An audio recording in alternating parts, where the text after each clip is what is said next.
If you like to be quiet while fishing, or maybe you don't want to burn a lot of gas, then you need to listen up because we are talking to you anglers who love to paddle. Our guides are here to tell you where to launch and what to catch this weekend, here on the Texas Insider Fishing Report. Welcome to the Texas Insider Fishing Report. Presented by Yamaha. This is the Texas Insider Fishing Report, and we hope you had the best of the long 4th of July holiday weekend, catching plenty of fish and enjoying this land of the free. But Rick, we are now well into summer and talking about paddle fishing, kayak, canoe, stand-up paddleboard, you name it, right? You're absolutely right, but you know what? July 4th was your birthday. Did you have a good one? I did. I was out in the water with my family. Did you get to do any paddling?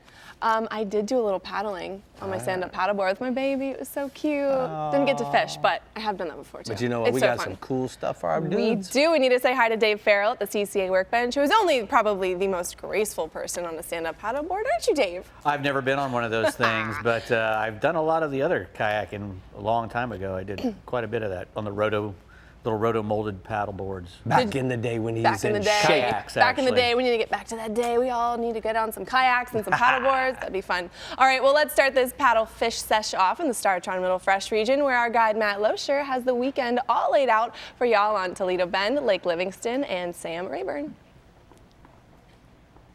Hey, Brie. Yeah, There I'm you go. excited to talk about the paddle fishing this week because it's really starting to explode in the Middle Fresh region. It's getting very popular.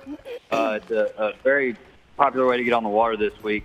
And the most popular form of the paddle here in my region has been kayak fishing.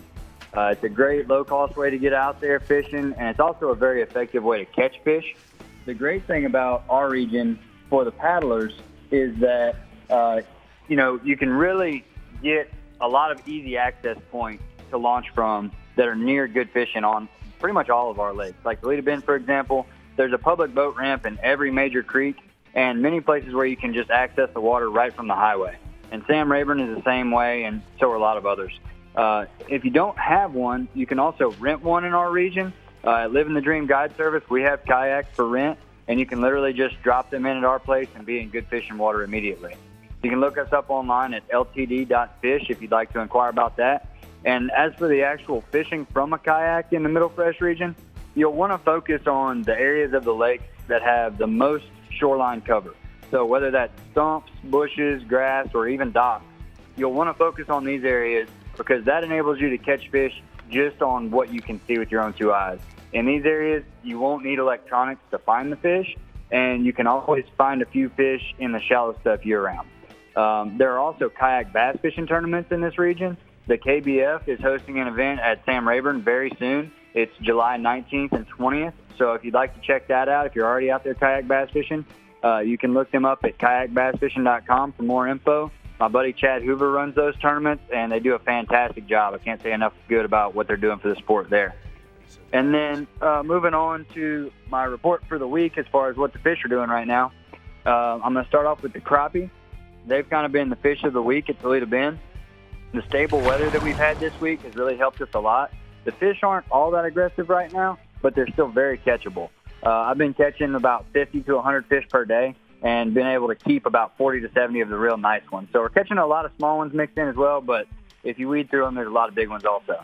It's made for a lot of good action. The key right now is just understanding that it's much harder to get these schools of fish into a feeding frenzy, so don't try to force it. Just simply catch what bites on a spot right away and then move to the next spot. You'll wind up fishing a lot of places throughout the day this way, but it makes for constant action and a good pile of slabs at the end of the trip. And you'll find that the fish right now are going to be suspended in about 15 to 30 foot of water as far as bottom depth, and then they'll suspend about 8 to 15 foot down around the standing timber. And they're still biting that Panfish Assassin Pro Tiny Shad really well in monkey milk or monkey milk with a chartreuse tail, or, of course, the Old Faithful Minnow Never Let You Down. And I've got a photo here for you of the Broussard family holding up some real nice crappie they caught with me this week, kind of showing you what the slabs look like. That looks nice. Yeah, caught some good ones with them guys. It was a lot of fun. The white bass down on Lake Livingston are still munching. I'm seeing reports down there of big numbers catches on chartreuse jigging spoons. Fish are really starting to gang up down there. And then at Toledo Bend and Sam Rayburn, you can also get on big schools of white bass. Look for them in about 15 to 20 foot of water on the ends of long points and humps around shad. And then lastly, the largemouth bass, that's still the best at Sam Rayburn.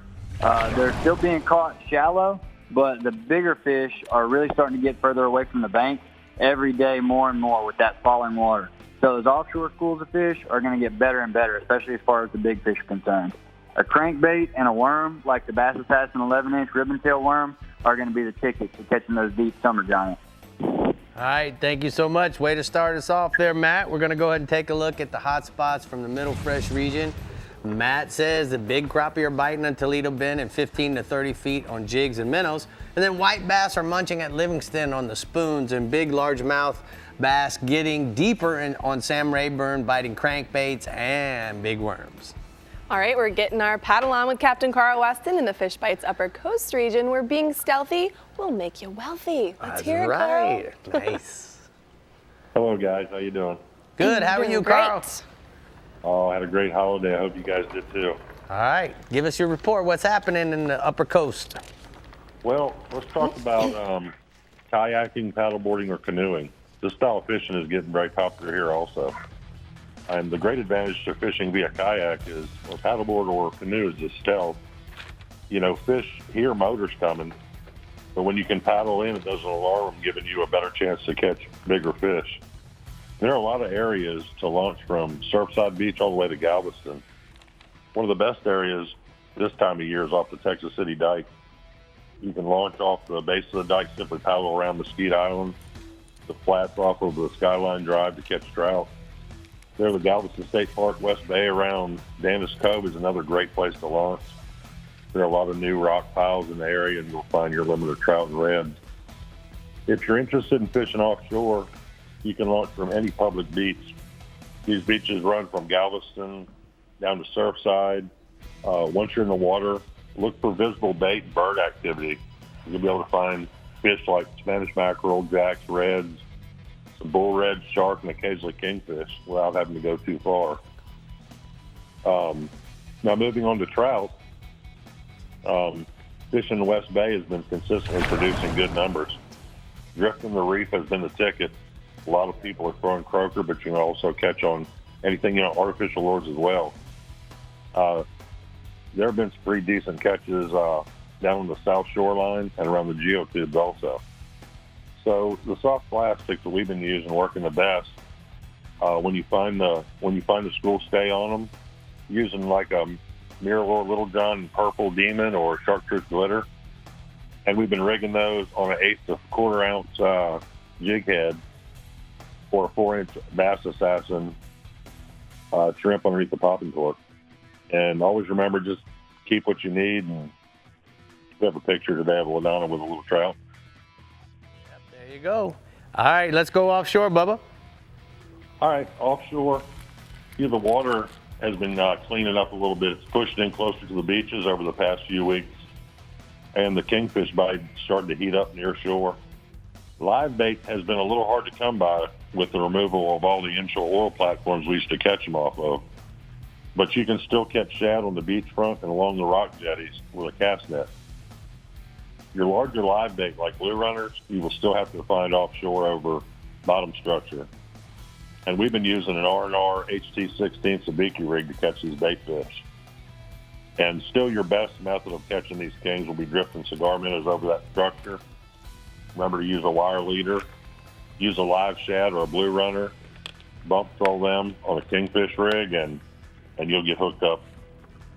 So here we have a picture of Ryan last week with a nice kingfish we caught. That is a nice one, Bub. All right, well, I'm looking forward. We're coming out to do a Sportsman's Adventures to shoot with you. What else you got for us this week? Some groupers. Well, we have gag grouper. And I'm looking forward to you coming out too, boss. So as of June 1st, gag grouper season reopened here in the Texas Gulf. Here in Texas, gag are a pretty deep water fish in the 200 to 300 foot range. Unlike you guys back there, you have them shallow, but here we got to run deep. Now, these fish are found here on ledges and holes offshore, and they also like to hang around offshore reefs and wrecks. So we use a drop loop rig with a 100-pound mono, about an 8/0 circle hook, and 20 to 40 ounces of weight. The preferred bait for us is live bait, like live shad, piggies, little barjacks, wherever you can find in your area. And a little tip for you, too, is try to hook these fish in the back half of the bait, and you'll get a better hookup ratio. And we have a picture here today of JT with a little gag grouper. Yep. All right. Well, you got to thank you for the pictures this week, and we'll talk to you soon about all that fun stuff we're going to be doing with Sportsman's. I'm going to go ahead and take a look at the MirrOlure Upper Coast hotspots from the Upper Coast region inshore. Trout on West Bay, South Shoreline, and geotubes. Throw croakers, MirrOlure Little Johns, and Purple Demon, or Chartreuse Glitter rigged on an 1/8 to 1/4 ounce jig head. Or you can use a 4-inch Bass Assassin shrimp under a popping cork. And then offshore, kingfish over the bottom structures, trolling cigar minnows, or bump trolling live bait like shads, or maybe even a blue runner, Brie. All right, just keep paddling, just keep paddling. You know that's from Finding Nemo. Just keep swimming, because we're headed all the way down to our Prospect Smokehouse Lower Fresh region. But first, we're seeing how Dave and our special guest, Colin Bukowski, likes to paddle over at the CCA workbench for rigs and techniques. Hi, boys. Colin's going to tell us everything we ever wanted to know about kayak fishing. Everything. We are so Every excited. single Everything. Good luck with that. All He's the got tips. about 5 seconds to do it. Oh, man. boy. 5 minutes, maybe. Well, can't wait to see that. We'll be back. The Texas Insider Fishing Report is brought to you by Yamaha. Reliability starts here. Casa Vieja Lodge, 5-star angling in beautiful Guatemala. Garmin, join the club. Sportsman's Adventures, fishing for adventure. And CCA Texas, a leader in marine conservation. Yamaha's 4.2-liter V6 offshore 4-strokes. For those that like their V6 lighter, faster, and stronger. Setting new standards for power, efficiency, speed, and lightweight. Built for the rigors of offshore boating. Packed with Yamaha's legendary reliability. And now Yamaha's 4.2-liter V6 4-strokes offer a choice between digital or mechanical controls to match your rigging preference. Yamaha. Reliability starts here. Remember the glory days of gasoline? It's just not made the same anymore. Kick your gas into gear with StarTron. Pump up the performance in all of your engines. Cure the problems of ethanol with the power of enzymes. And maximize your mileage every time you drive. Kickstart your engines with StarTron. If you're not a member of Coastal Conservation Association, you need to be. CCA fights on a national and state level for our fishing rights so that our children and grandchildren will have fish to catch today and in the future. CCA, through their habitat programs, create oyster and artificial reefs, as well as many other habitat programs. CCA also each year releases millions of trout, redfish, and flounder, so join myself, Brie, and Dave and become a member of CCA now.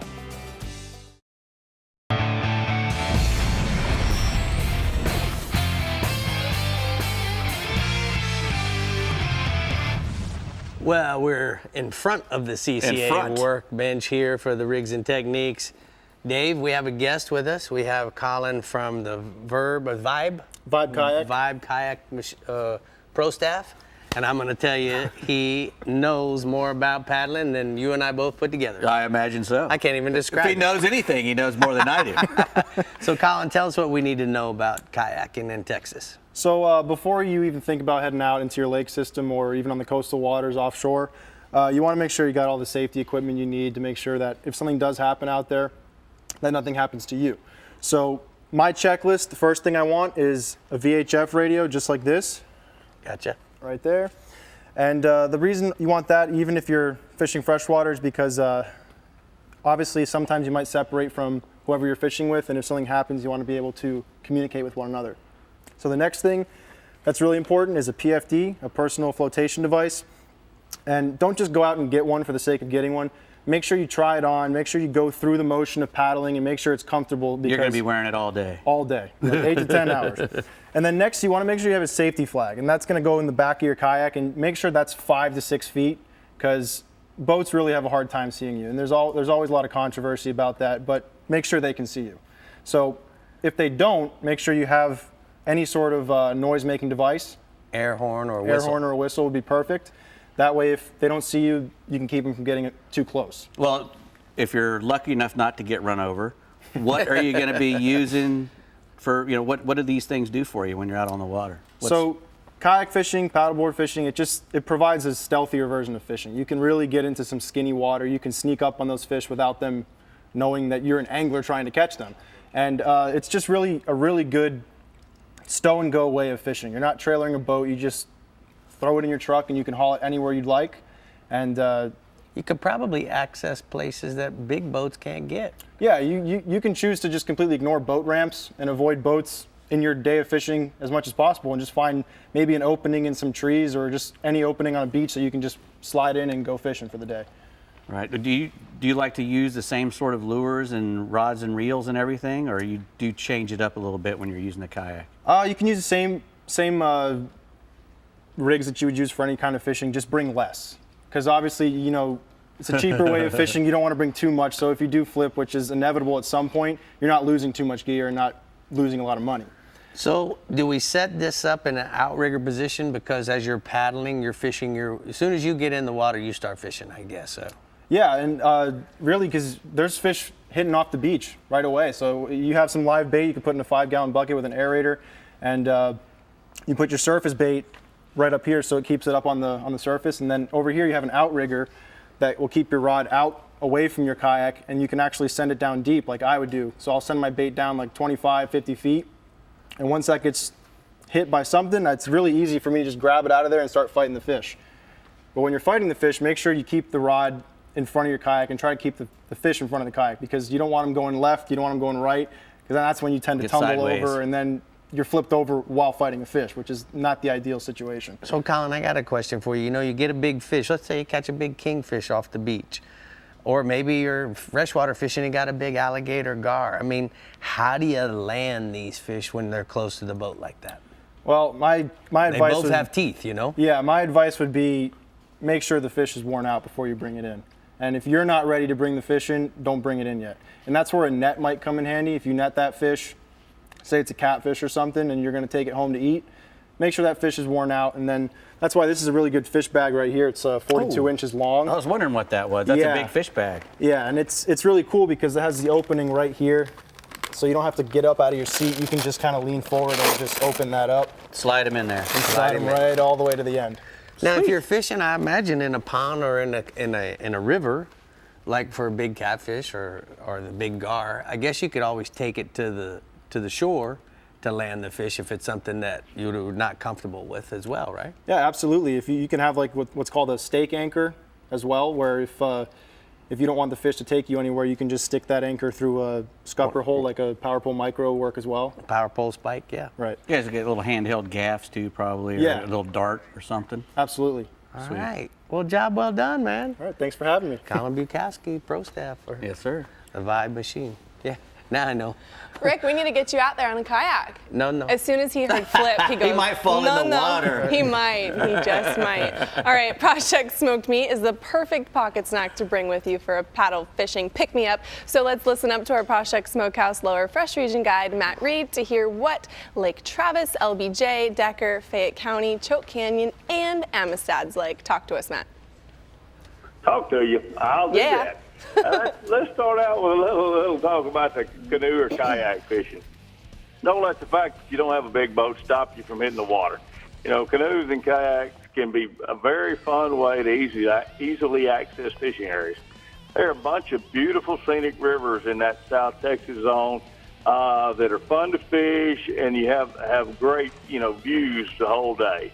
The Frio River, the Guadalupe River are a couple of them that have cool, clear water, decent bass fishing, catfish, brim fishing. One thing you'll need to do is bring real small spinnerbaits, small crankbaits, small plastic worms. That way you can catch it all. And for the catfish and brim, bring you just an old-fashioned bobber and a hook and some earthworms. That'd be the best way to catch some of those. One thing you do need to plan ahead you're going to need to leave a vehicle at your takeout point downstream from where you put in. It's float fishing at its best. It's just a beautiful part of Texas. Also, you can access most lakes from the many state parks. Nearly every lake has one. That lets you get in the water easy and access a ton of water. One thing for sure, keep it simple and have fun paddling yourself around. All right, tell me about the bass boat. Go ahead. All right, let's do it. Lake Travis and the Austin area is fishing really well. The fish are finally in their summer pattern where they're schooling in the back of most any cove and around all the marinas. You can catch plenty using small swim baits in just about any top water when they're busted on top. After they stop that, after the first few hours of daylight, get some finesse soft plastics on a Texas rig or a shaky head in that deep water around 15 to 30 foot. That'll catch you a bunch of fish. A jig also might get you a bigger bite. Over at Lake LBJ, it's also fishing pretty good. Early in the morning, you can find some schools cruising the grass. And you can catch those on spinnerbaits, traps, or crankbaits on the edge of that hydrilla. Later in the day, go to the coves with the deeper docks and skip a jig, a fluke, or a Cinco-style bait as far as you can back under those docks in the shade. That's the key to catching those dock fish is get your bait back there where most people don't. Another thing going on at LBJ right now, the night fishing is really good. A lot of the docks have underwater lights on them. That's the key. You want to throw a swim bait or a shad color crankbait through the lights in front of those docks, and you can load up on them that way. Lake Decker, fishing well in the discharge area with super small baits. Those fish on that lake seem to like little baits. 3-inch swim baits, straight tail is really catching the fish around the ones that are schooling there in the discharge. After that, you want to work the thick grass edge with a shad color, small flukes right on the edge of the hydrilla. That's what's going on there. Moving on to Fayette County. Greg Boyd with Anglers Angles had a couple slow days this week. The afternoon bite does seem to be better than the morning bite, and most of the fish are coming on a bigger shaky head with big worms or a football jig, and deep crankbaits also catching a few in that 17 to 20 foot range. There's been some good fish caught in the discharge along the channel break and the rock piles also. He's really looking for that topwater bite to pick up early in the morning, though, with the moon changing. Mike Bates sent me a Choke Canyon report. The topwater action seems to have slowed down a little bit, even though the bass are schooling more. You catch them on a fluke, spinnerbait, and then some on the topwater. Once they go down, you want to punch a heavyweight plastic through the thick hydrilla. When you get a bite, concentrate in that area because there seem to be bunching up under that grass. So concentrate in that area and catch all you can. Lake Amistad, bass are being caught real early in the morning or on topwaters around the hydrilla. Later, you can throw a crankbait or a Texas rig worm on the deep edge of that grass with good success. Also, a few big ones being caught punching with a heavy weight in that grass. Great numbers with an occasional big one is the key at Lake Amistad. Tell me about the picture, Matt. Oh, that's a Greg Boyd with a Fayette County special there. Always fun to see somebody smiling with a big bass. I was getting ready to say, that's more than just a bass. That's a big smile, bud. Thank you for the great picture. We're going to go ahead and take a look at the lower fresh hot spots. He says, man, Choke Canyon didn't even have that as part of his report. Bass are schooling around the hydrilla early, and then he's throwing top waters and rattling baits to catch them, and then later go after the big ones, punching the Texas rig through the matted grass with braided line to get them out of there. He's got a big area, you can't get all of them, but he tries. He does a good job too. He does a great job. All right, now's your chance to fish a big money tournament without huge entry fees. Whoa, the Los Cabos Big Game Charter Boat Classic is the only tournament in the world that puts over $40,000 in cash plus prizes with no entry fees whatsoever. All visitors to Los Cabos have to do is enter a charter boat from the Los Cabos fleet during the 4-day event, which runs from November 19th through the 22nd, and fill out your registration application form online.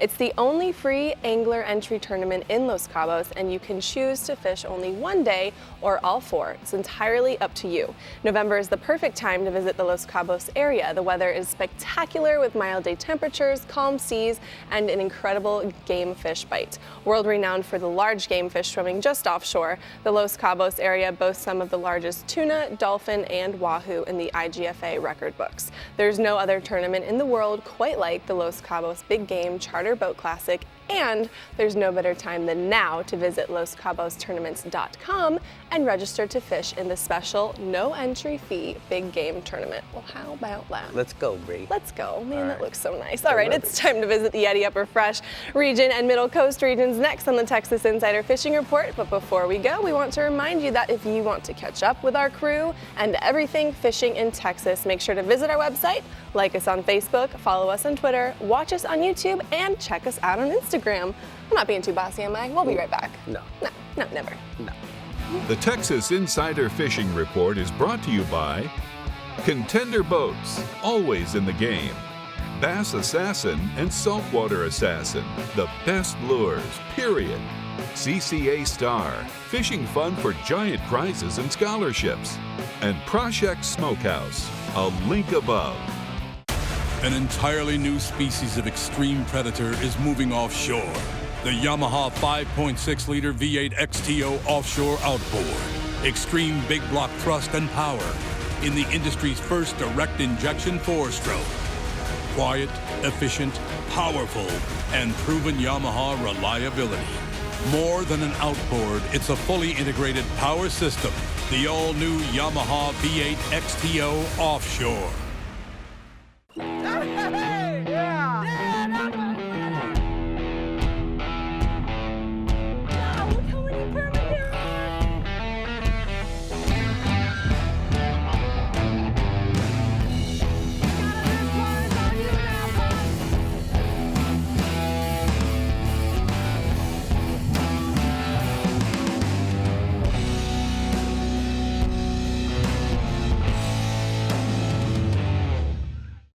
As close as you're gonna get to a sure thing for catching billfish is Guatemala. They're here, man. This has been a 20-year run, buddy. These things haven't left. There's no cycle. When it comes to sail fishing, this is the real deal.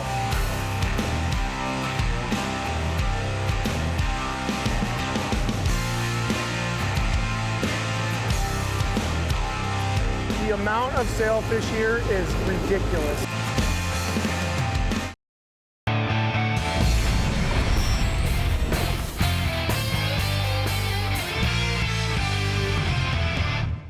Today's power pole tip of the week is about the many different ways that you can mount your power pole. Now, I often get asked, hey, Captain Rick, how do we install this? Well, it's real simple, guys. All makes and models come with a standard bracket. It's designed to drill 4 holes in the transom, and then you through bolt the power pole through the transom itself. Now, we also have a variety of different brackets that are designed for different applications. This particular one is called the adapter plate for jack plates. Now, I like this because, one, it angles out my power poles like this. Plus, I also have the ability during the installation to have adjustments up and down, as well as adjust the tips in and out. The other thing that's very, very common is the engine mount. That simply uses the bolts from the engine, and then we have these wings that come off just like you see here, giving you a great angle like you have with the jack plate adapter. Now, the other thing that we also use is the deck mount for those guys that have pontoons. So that actually bolts to the top. So keep in mind, there's many different ways to mount your power pole, and that's today's power pole tip of the week. Ain't nothing like when you push the button and your power poles go out like this, Brie. Right? Options are everything. Wider is better. Wider is better. Okay, the Yeti Upper Fresh region has Lake Fork and Lake Tawakoni on the brain, and our guide, Johnny Geis, is on the line to see how you can take them by storm via paddle. Tell us your story, Johnny. I will. Hello, Rick and Bree. Hey, Rick, Captain Rick, you ever been up a creek without a paddle? Absolutely, many times than I admit, Johnny. Hey, this happened to me last summer when the cranking battery died on my buddy's boat, and the trolling motor batteries, they finally ran out of juice too. we still had about a mile to get back to the ramp, so I told my partner, I guess we got to paddle in. So only problem was this guy didn't have a single paddle in the boat anywhere. No one to call for help. We were dead in the water and had that old breeze blowing right in our face, wrong direction, of course. So we started opening up every compartment in that boat looking for something to use as a paddle. Life jackets, they didn't work. They were too flimsy, too heavy. Finally, we spotted a couple of plastic crankbait boxes. So we poured the lures out on the bottom of the boat, laid down side by side on the front of the deck, and used the plastic boxes to paddle our way back to the shore. Not an easy chore. Took a long time, but we finally made it in. So a little more to the story. If you find yourself up the creek without a paddle, don't forget that plastic tackle box. It'll work too. I love the story. Good job, Bub.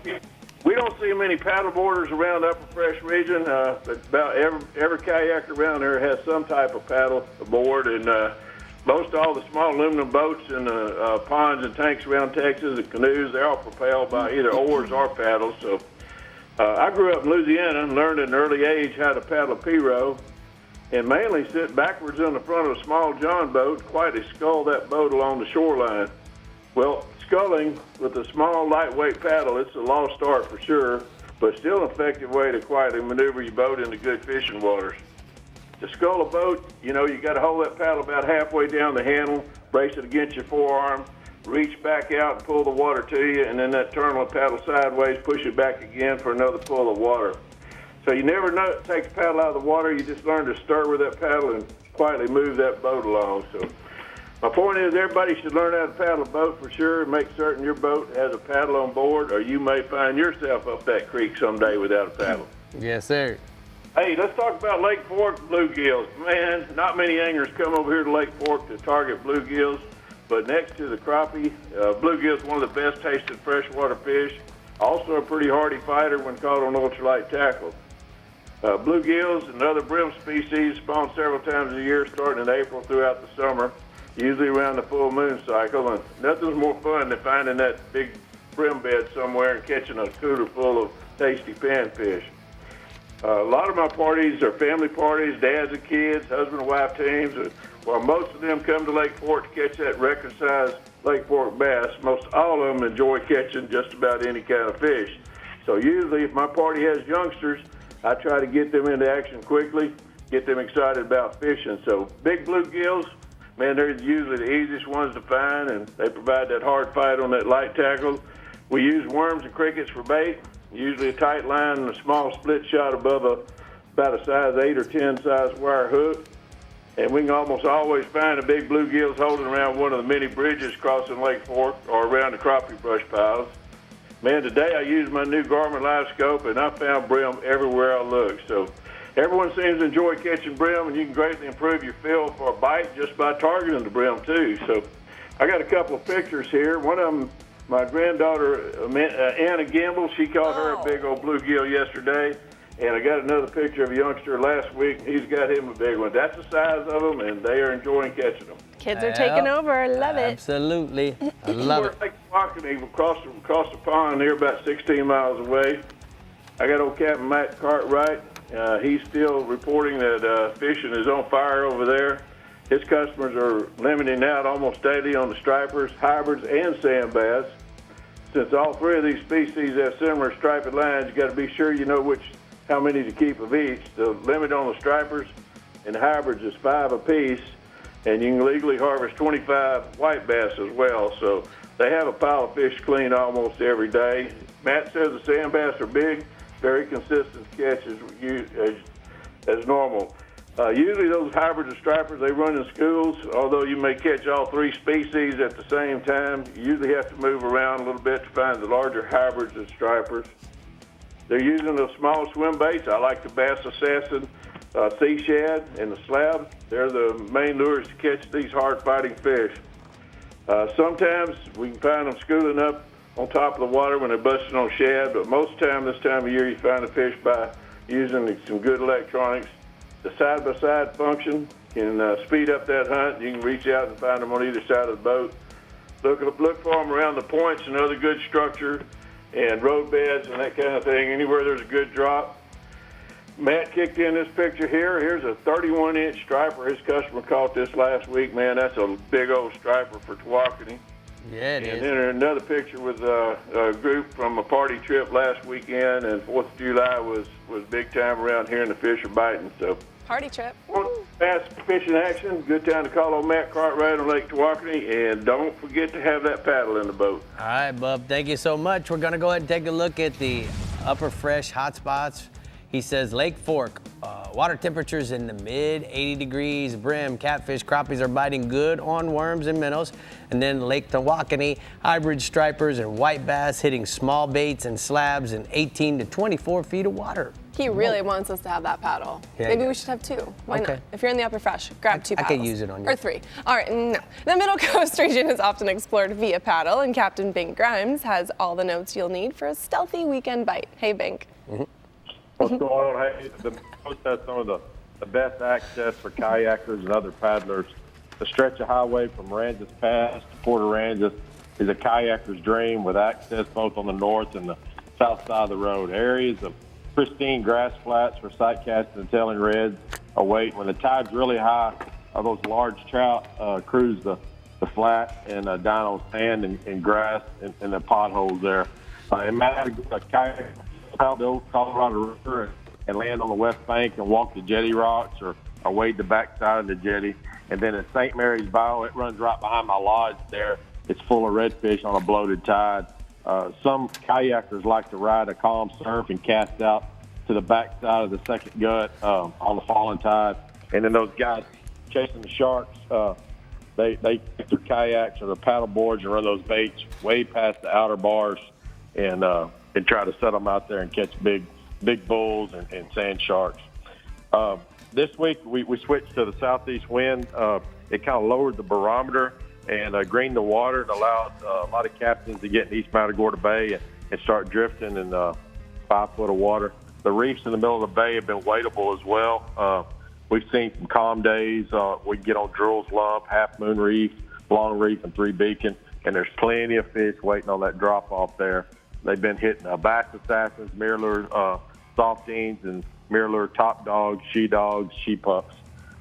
West Bay, the grass beds have been good down there as well. Normally it kind of gets stale this time of year in July, but lately, man, those grass beds have been money. Guy Ray Sexton, he said he fished the same flat for about a week straight. He said that bite improved with that new moon approaching.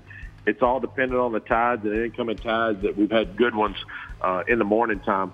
Port O'Connor, the hump and the South Pass area are holding trout on 5-inch Bass Assassin saltwater shad.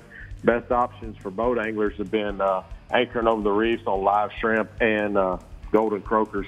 In Freeport, trout are best around the rocks and the channel on freeline shrimp. San Luis Pass has been good for trout on the green tides, but be aware there's some dangerous currents there. Too many waders have carelessly lost their lives over the year, including a few already this year.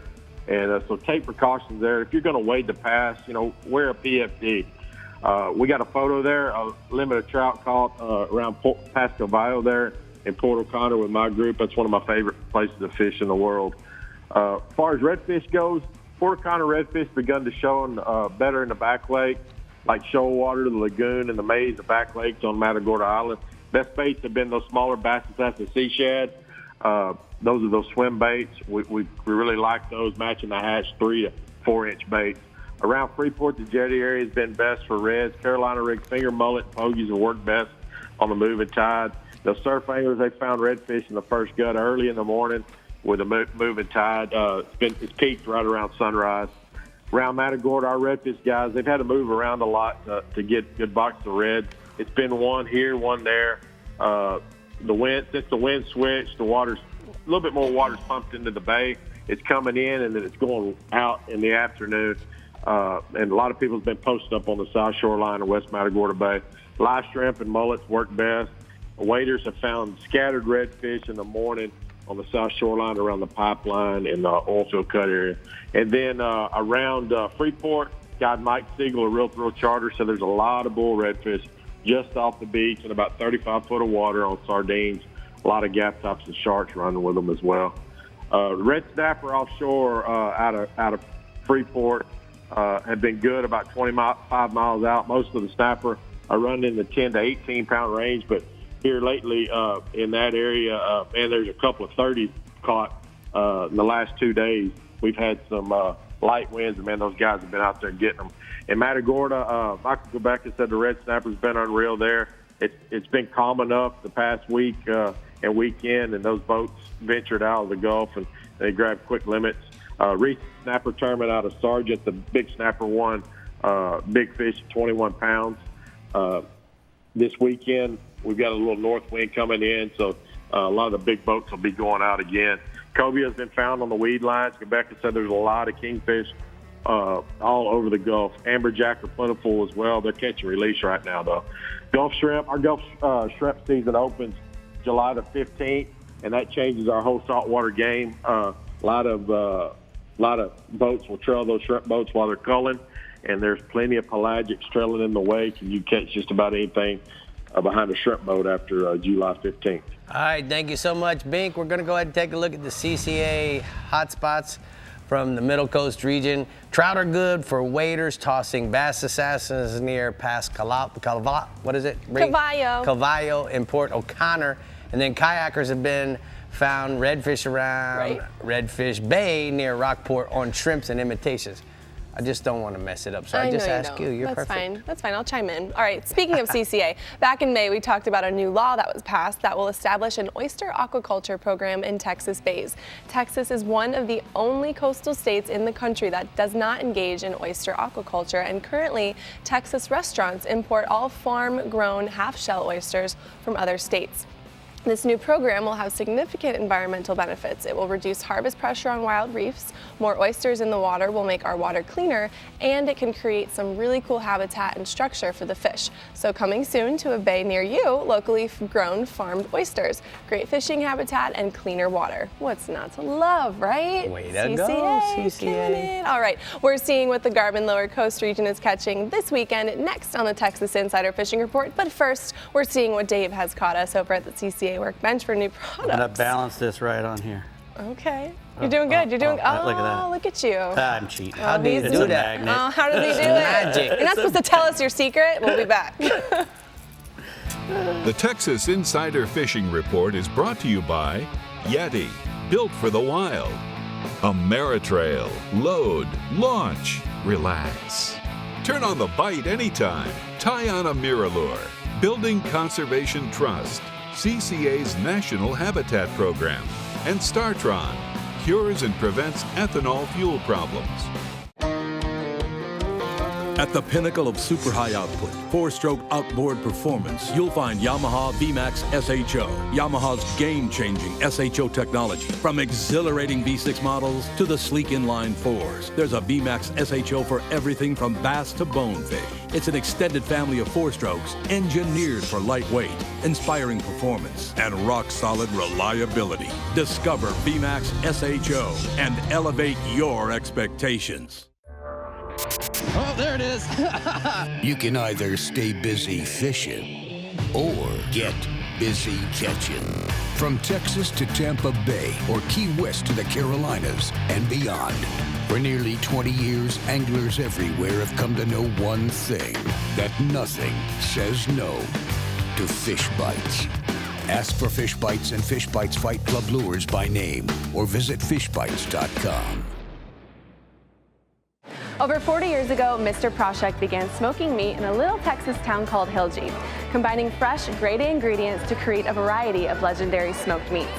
Today, Proshek's Smokehouse is a Texas tradition, and now Proshek's not only satisfies hunger in Texas, but across the country.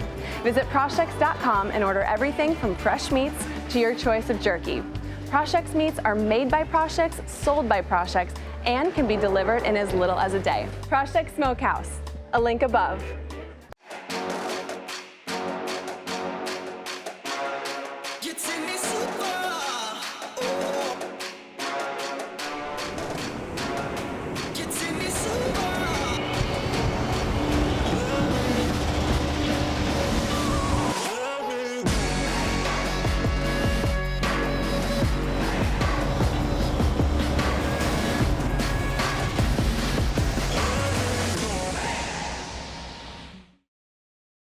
Hey guys, we're here at the boat show, and as you can tell, I got the new Yamaha XTO 425 standing beside me. This is really a state-of-the-art motor. So let's talk a little bit about it. We're talking about 5.6 liters, direct injection, 3,200 PSI on this motor, guys. And remember this, it also comes in gray, comes in white, and we also have the electronic steering, fly-by-wire steering, so no more hydraulic hoses, no more hydraulic pumps. Now when we talk about the charging system that's built into the new motor, we got 72 amps of net per motor. So we can keep our bank of batteries charged on our boat at all times. The cool part about this is that it allows us to really run all of our electronics as well as live well pumps and still keep those bank of batteries operating. The other thing that comes to mind is the new lower unit design. What it allows us to do is be a lot better in reverse, 300% better, because the prop wash doesn't come until you reach a maximum RPMs of 2,500 RPMs or more. So we're really more efficient in reverse, and it allows us to really maneuver the boat the way we want. So if you have any questions about the new XTO 425, you can simply go to a Yamaha dealer, or you can go online to YamahaOutboards.com. So I think that just says it all, don't you, Dave? That'd be hard to say anything else. All right, so being that we're here at the CCA Workbench, we need to talk about some new cool products. Well, we're going to start with this thing right here. That's the Yeti Loadout Go Box 30. And it's a big gearbox is what it is. If you wanted to take your stuff outdoors on a boat or out in the wilderness or wherever, and you have things that you want to protect and have access to, then this is your deal. Laptop. Yeah, you can put your laptop in there in that little top thing. That's called the Pack Attic. It also has a divider in the middle that's removable, a little caddy that it also comes out and you can put your stuff in. It's got a never fail hinge system on it that'll never break. It's, like I said before, it's completely waterproof, completely dust proof. It's got all the locking areas that you want to, once you want to lock the box up, and plenty of tie downs as well. And non-slip feet, so once you put it someplace, it's going to stay there and not go sliding around.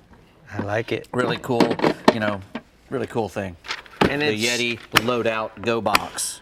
You're non-destructible, right? Almost indestructible. Can't hurt it. Can't hurt Ricky it. tested. Next, we got my little magic trick is the TH Marine.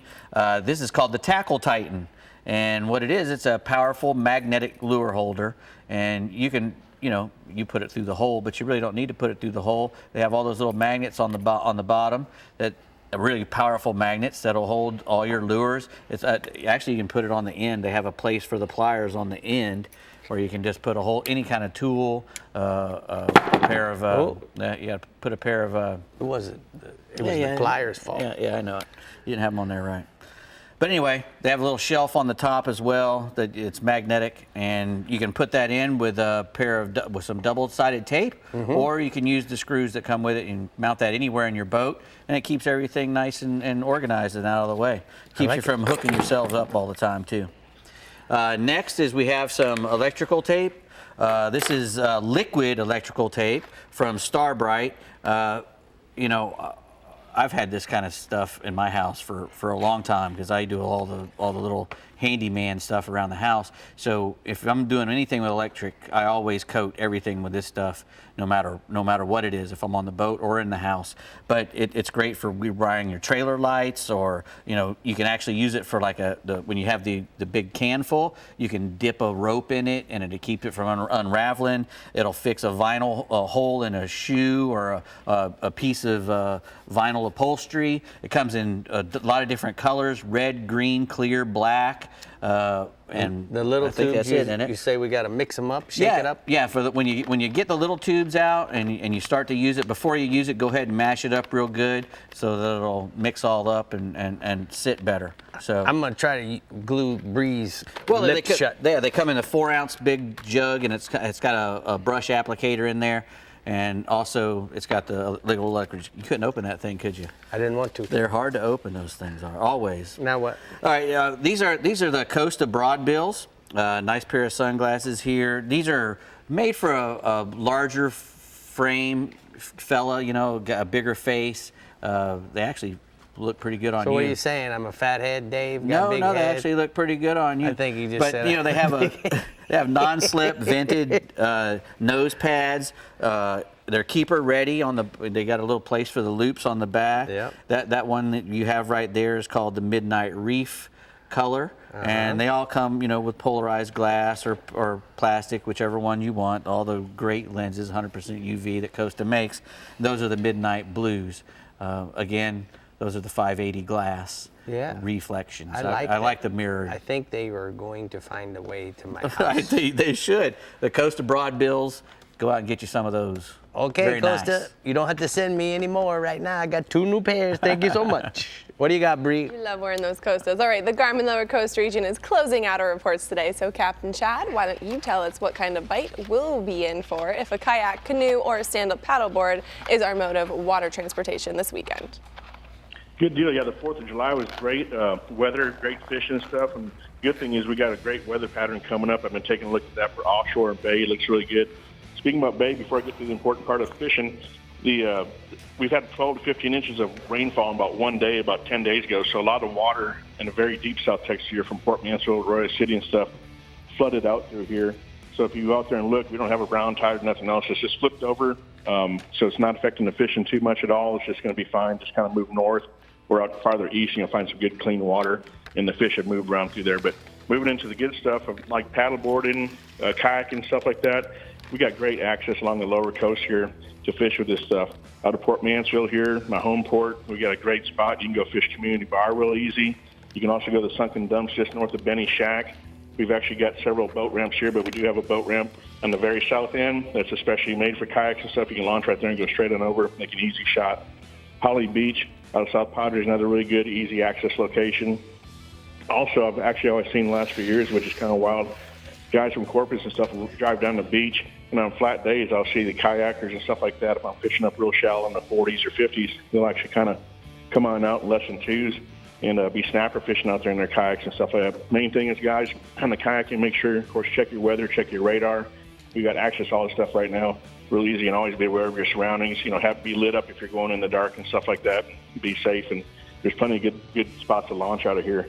Moving over to red fishing, I haven't talked a whole bunch about redfish lately, but the redfish has turned on, and it's where it's turned on at is at the jetties. Had good reports from Port A jetties. Port Mansfield jetties was on fire here. Main thing in this, you need some good conditions and a little bit of tidal movement there. Try to go when the seas are, you know, like 1 to 2, 2 to 3. You get protected from that south wind and that north jetty, so you can kind of sneak around there and start throwing some live croaker. Mullet work really well, free lined also on a Carolina rig. Also try a heavier jig head, 1/4 ounce to 3/4 ounce with a Fight Club fish bite. This stuff's working good.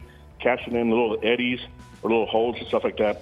Bump it right off the bottom for best results. Let it sink down there and just kind of bounce it around. And you got plenty of slot redfish and some oversized redfish there in the mix. Moving to the offshore, snapper fishing's been excellent in the federal waters there. It's on this deal, I mean, on the Garmin, when you get up to those federal waters, deeper stuff, make sure you have your Garmin. Your sonar is really helping in this stuff, whether you're fishing wrecks, rigs, or anything else. But I particularly like it to find out where the fish are at in the water column. So when you go over this stuff, if I'm looking for snapper, I'm not looking for a big bait ball. I'm looking for spots of orange kind of scattered around, and they're going to move through there. So try fresh bait when you're fishing for these.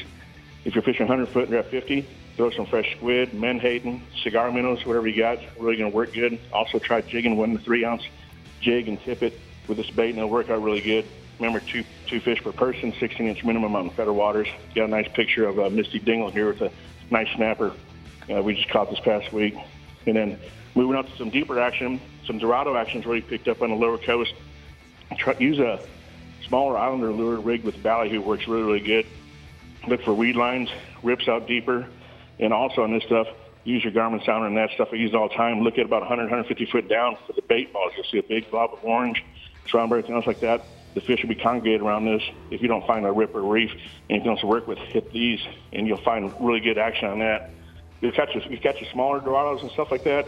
You'll catch good numbers of them, but if you're looking for that big star tournament winner and stuff like that, look for debris and pull those baits by there. And the main thing is also get a good gaff shot on these things, and get them right in the head and go straight to the Yeti cooler. Got a picture of a big Dorado here cut off wet and wild from South Padre Island. The key to this picture is a beautiful pig, huge Dorado. The guy wasn't entered in the star. So right now, 32 pounds is leading it. This one was well over 40. So register before you get on the boat. All right, Chad, man, that was really awesome. Some great pictures. Guys, you got to get registered for a star. It's that simple. You can't win if you're not registered. So we're going to go ahead and take a look at the hot spots from the lower coast region. Chad says that we're going to go inshore. Trout fishing is good in the land cut and also off the rocks in Baffin Bay. The redfish are in good numbers along the jetties and in Port Mansfield. And then offshore, red snapper fishing in federal waters has been excellent. And the Dorado have been showing up along the weed lines and rips along the lower coast, as you can tell, man. The Dorado, and he wasn't even registered. That is just, that's horrible, man. He could have won. He could have won. Could have won. Could have won. Hey, Bree, so Yes. you just had your 29th birthday. You told everyone my age? Yeah. Wow. Isn't she pretty for love 29? you. Thank you. Yes, I did have my 29th birthday. So what did you do? We did a little fishing, caught a Little little paddling? Dorado, little paddling, little stand-up paddleboard with my baby at the sandbar. It was such a good birthday. It was really nice. Dave, I'm looking What'd you forward do, to Dave? some new products from I iCast. went drinking with that outfit that I was wearing. That everybody loved that 4th of July outfit that I was wearing last. Yeah. Oh, we should have a picture to put on, but we don't. But we don't. Maybe next week we'll get So that Dave, photo in. new products. We got some cool stuff. Yeah, coming we from got that iCast. big It's tackle happening show while in we're here. Orlando, so we're gonna be going up there and gonna try to Get some new Get stuff some down stuff the in show. here. Exciting All right. stuff. All right, guys. Well, Guys. thank you for tuning in and have a great weekend of fishing, paddleboarding, kayaking, canoeing, whatever you want. We'll see you Doing it. next week. Bye.